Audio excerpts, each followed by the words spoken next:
Right, shall we try that again? This is take 2, because after just recording about 5 minutes of my blabbering, I realised when I came to turn the little camera off that my camera had already decided to turn itself off. These malfunctions, you've got to laugh, haven't you? Such fun and joy being a YouTube thing, whatever that means.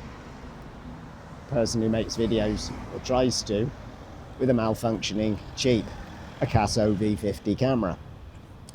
Anyway, I'm not going to complain, you know me. Wait, who's this, an imposter? Okay, I'll keep my complaining for off camera. That's the secret. What pearls of wisdom did I share with you, which were lost forever because of the camera? Is it still recording? Just check. Yeah, in theory it's still recording. Right, so my night at PTSM Matecznik Shronisko here in Przemysl. Welcome, by the way, to the walkie-talkie, croaky-throaty, bit on the chesty side and snotty traveller channel. The night went pretty well. I have to say, I can really recommend that hostel to somebody who's not fussy. Felt like luxury to me. Really not used to private rooms, but I did have them, of course, on occasion, such as Ventspils and Liepāja, but then got back into hostel dormitory life, which can be an entirely different beast. And I'm going back into hostel life when I arrive in Lviv. 2 different hostels booked because of availability and also price. Changing hostel because for some reason after the first 2 nights at the first hostel there was either no availability or the price was considerably more than it had been the first 2 nights when I wanted to stay. So I elected to stay at a second hostel, where they did have availability and the price was acceptable to me. But going back to Matecznik here in Przemysl, I would definitely say to you, consider it, because I can't conceive of there being a better bargain in the town. And I don't think, unless you're really fussy, I mean, if you have to stay in a 4-star hotel, you're probably not watching this video. But if you want to save money and do things very differently, as I do, then this Shronisko, I can't wait to stay there again, to be truthful. Very nice. I didn't sleep particularly well, although the bed was absolutely fine. The problem I had was, unfortunately, I needed to have the window open, of course. That brings in the little bugs. Because I was in a private room, I didn't want to feel I had to wear earplugs. I just wanted to give my ears a change from always having earplugs stuck in them at night, which meant no earplugs, no eye mask, and those little midgy things which come and whisper in your ear at night time when the light goes off. Had a few of them. Not actually the mosquitoes though, which was good and interesting, because we do obviously have a water course here. 17 euros well spent there. I'm now heading towards the train station. I've given myself plenty of time, not just because I needed to pop into a Żabka back there, little food store, convenience store. It was convenient for me to grab a snack. And I think I'm going to turn the camera off, because this is where I nearly got into trouble yesterday. I'll speak to you in a while.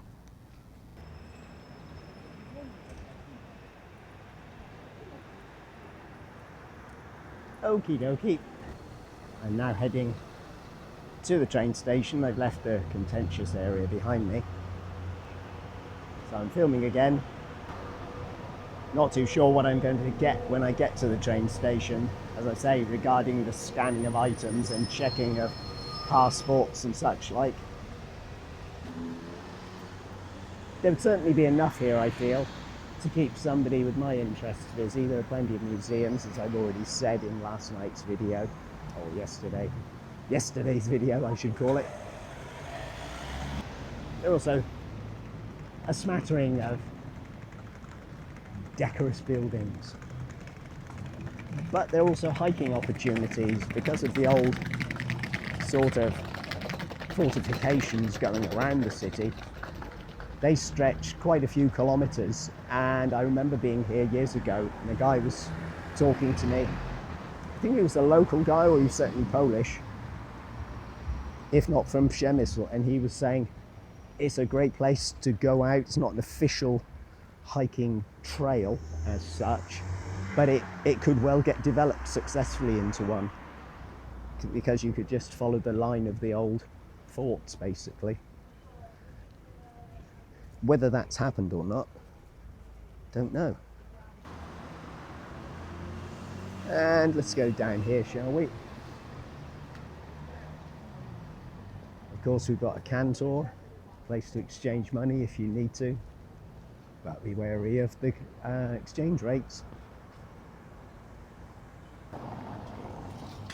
Looks like a security man, so I'm going to put the camera away.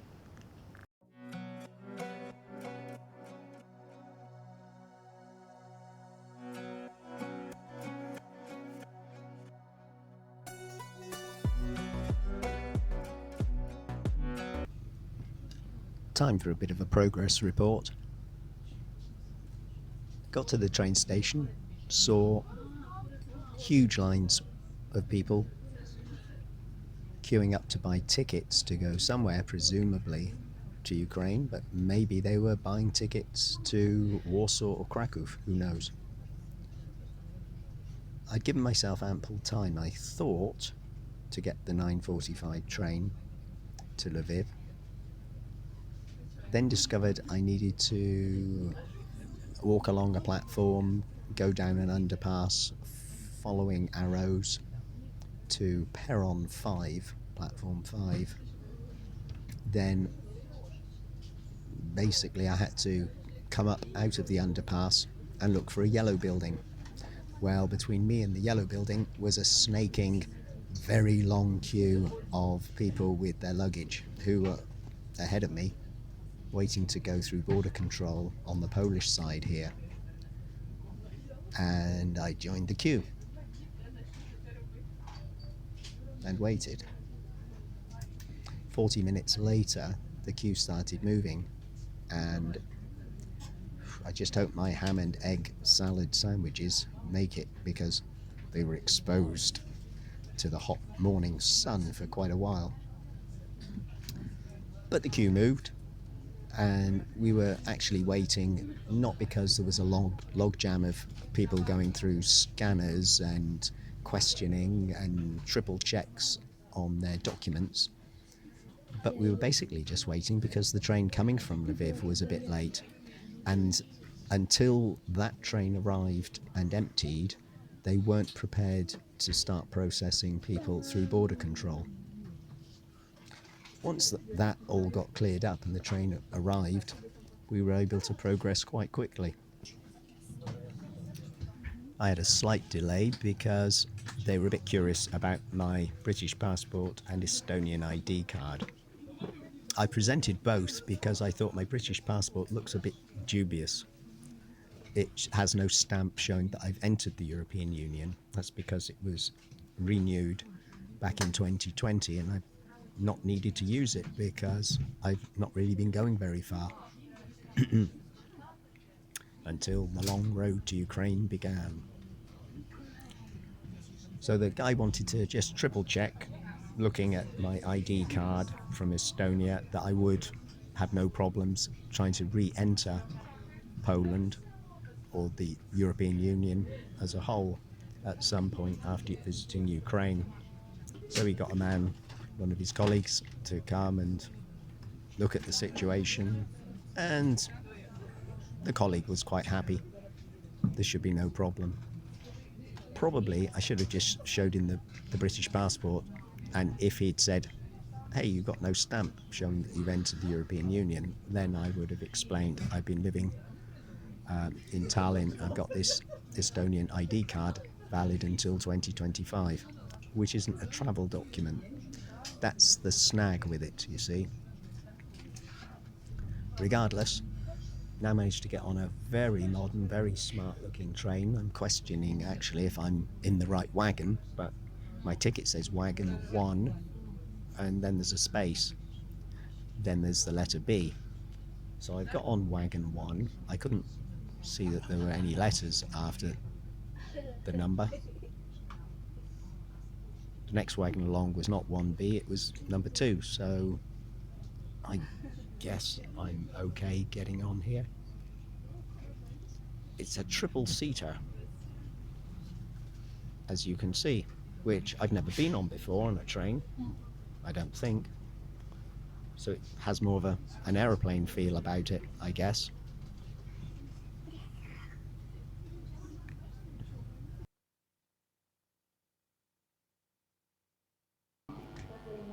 Not a staggeringly handsome sight, is it? The train, I mean. You know what I was meaning. Cheeky. Amazingly, despite all the delays, can you believe it? We actually made it on time. So my ticket showed the time in Poland just after 12:30 when we were scheduled to get here, and allowing for the 1 hour difference in the time zones. Yeah, we're here 1:30, just after 1:30 Ukrainian time, which is pretty fantastic, I think. I've never crossed with a train or a bus so relatively smoothly. Memories of the long queue before we got through the Polish customs check are gone, banished. Right, probably better be discreet about the camera now, hadn't I? Speak to you soon. Phew, here we are then. Keep running into the Aussie guy since we actually started speaking just as we arrived at Lviv, both quite surprised. Hey, we're actually on time somehow. And then since alighting, I've run into him 3 times walking around the station. Not entirely lost, but he's in search of an ATM. I was in search of the main hall. I was trying to find any information about trains to Ivano-Frankivsk, but short of lining up where the people are buying tickets, couldn't see anything posted. It's a nice train station, isn't it? You may have been here yourself in the past, or maybe you will be in the future at some point. And over there you can get a tram if you wish, or even buses these days. Tram to take you down into the heart of the old town city centre, where you'll start thinking, as I've alluded to previously, ooh, it does look a little bit like Krakow, doesn't it? Certainly a very pretty city. And we need to go this way. Could jump on a tram, but I'm not going to. I'm not walkie-talkie tramway traveller, am I? I will be jumping on trams, I guess, at some point. But not today. I've been sitting on trains so much. I'm actually looking forward to a bit of a walk. Remind me of that when I start whinging about how heavy my luggage is. And I haven't transferred the contents of this bag onto my person, as I suspected I would. I might stop somewhere and do that. Man stops to open the bag and put on a large pair of weighty trousers. Might look a little strange, but hey, that's what we're about really, isn't it? Looking a little strange. Stranger in a strange land. But Lviv isn't really strange, it's very European. It did feel very different when I first came here 100 years ago. And it certainly smartened itself up a lot. But it's nice to see the old tram still going. Can't beat a good old tram, can you? And in Kiev, I suppose, yeah, it was a pain in the ass, but the fact that they've used to break down so frequently, it was kind of added to the cuteness of it, I guess.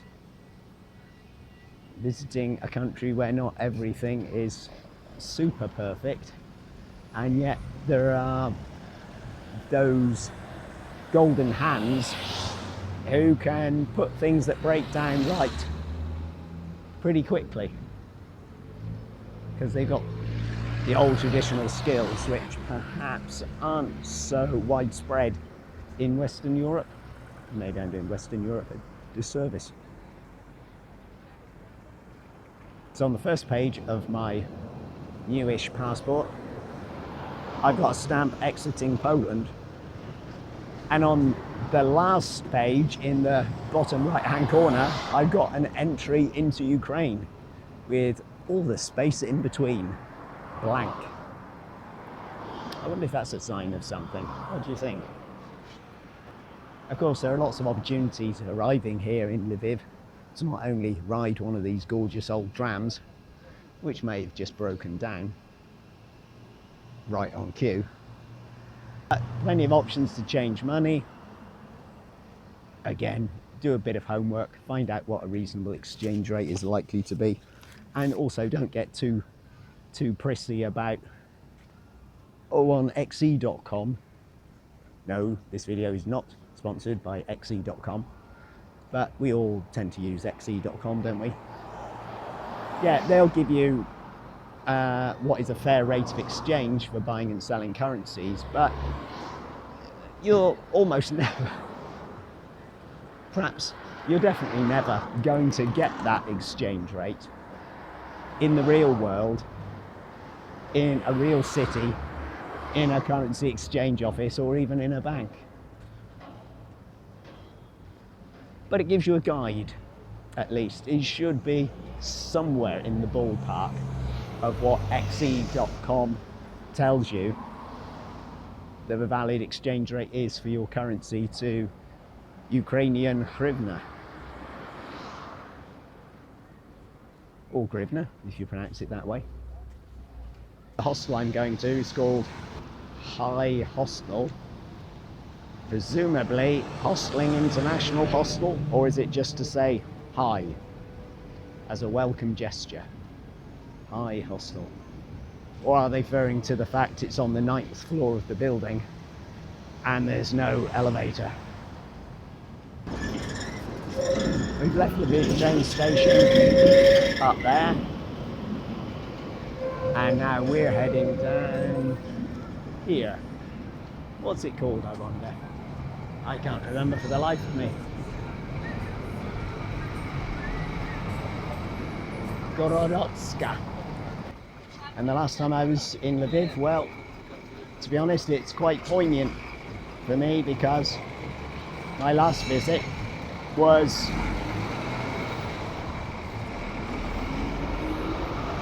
over 10 years ago, and I was here briefly for a few days with an old American friend, Gary Fishface Fisher. He has sadly passed away.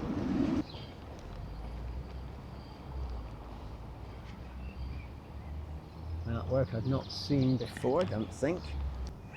Here we have on the right hand side, big round building called Cirque, an old school circus. Yeah, they still have them here.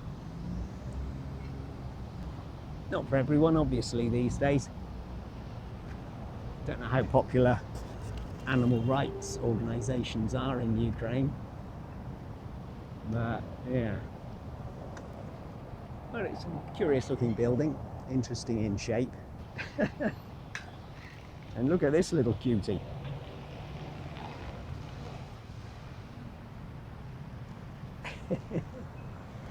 Hello, puppy.